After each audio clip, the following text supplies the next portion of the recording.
Welcome back my friends. देखिए question हमारे पास और है, इसको ज़रा समझ लेना आप लोग अच्छे से। एक्सप्लेन कर देता हूँ मैं। क्वेश्चन कुछ हमारा इस प्रकार से है, सब लोग सुने।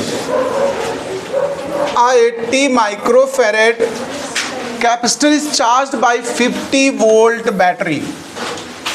The capacitor is disconnected. अब देखिए इस कैपेसिटर को डिसकनेक्ट किया गया है by the battery and then connected across another uncharged 320 microfarad capacitor.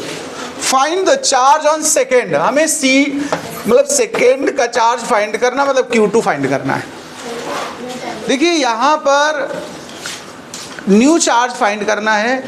Battery disconnect की गई है। जो पहले C1 पे चार्ज आ जाएगा वो जब दूसरा C2 उसमें अटैच करोगे तो वो चार्ज रीडिस्ट्रीब्यूट होगा, दोबारा से डिस्ट्रीब्यूट होगा वो चार्ज।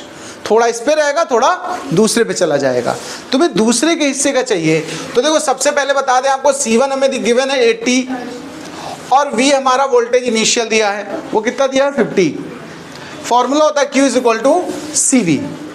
C हमने इनिशियल वाला लिया, V इनिशियल वाला लिया, तो हमारा जो टोटल चार्ज कैपेसिटर पे आ गया है, सिंगल जब कैपेसिटर यूज़ किया था तो चार्ज कितना आया था 4000 माइक्रो कूलम। यही चार्ज रीडिस्ट्रीब्यूट होना है दोनों के पास।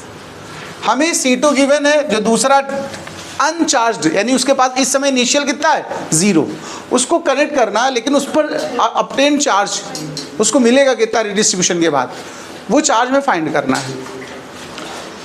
हमने सोच लिया इन दोनों को अगर सीरीज में लेते तो इक्वल चार्ज डिस्ट्रीब्यूट होता दोनों के पास, अगर पैरेलल में लोगे तो रीडिस्ट्रीब्यूट होगा। हमने इसको पैरेलल यूज़ किया, तो पैरेलल कॉम्बिनेशन में अगर दोनों से हम लोग नेट कैपेसिटी फाइंड करते इक्विवेलेंट कैपेसिटी, तो सीधा C1 प्लस C2। बाद वाले की कैपेसिटी 320 और इनिशियल वाले की 80 है, तो टोटल कितना हो गया 400 माइक्रोफैरेड टोटल कैपेसिटी आ गई। फिर जो टोटल चार्ज है वो यूज़ किया, Q is equal to CV dash. नया वोल्टेज बताइए जो कॉम्बिनेशन का है, यानी इसी को कॉमन पोटेंशियल कह सकते हो जब दोनों अरेंज हो गए। तो Q is equal to CV का कॉन्सेप्ट लगा है। Q हम लोग निकाल चुके हैं अभी, देखिए 4000, और C जो अभी नेटवर्क का निकला है वो, तो जो V डैश आया वो नेटवर्क का आंसर है। ये जो V डैश निकला हमारा, देखिए V डैश कितना निकला है 10 वोल्ट। ये नेटवर्क का है, लेकिन नेटवर्क में जो हमने कैपेसिटर अरेंज किए वो कैसे किए हैं, देखो पैरेलल में। कैसे अरेंज किए? पैरेलल कॉम्बिनेशन का आपको पता है जो नेट वोल्टेज होता है वही दोनों का अलग अलग भी होता है। तो जो टोटल वोल्टेज है जो अभी निकाला हमने 10, वो इसके पास भी चला जाएगा, देखो इसका भी वही वोल्टेज होगा और इसका भी वोल्टेज होगा। हमें इसका वोल्टेज नीचे वाले का वोल्टेज और कैपेसिटर यूज़ कर लो, हमें चार्ज चाहिए। तो चूंकि हमने बोला कॉमन पोटेंशियल आया है, तो V डैश जो इसका वो इसका पैरेलल में वोल्टेज सेम रहता है।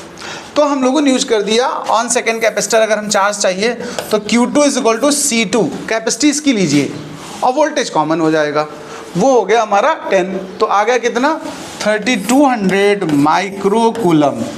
This is the required result. Okay, नमस्कार, टाटा, बाय बाय।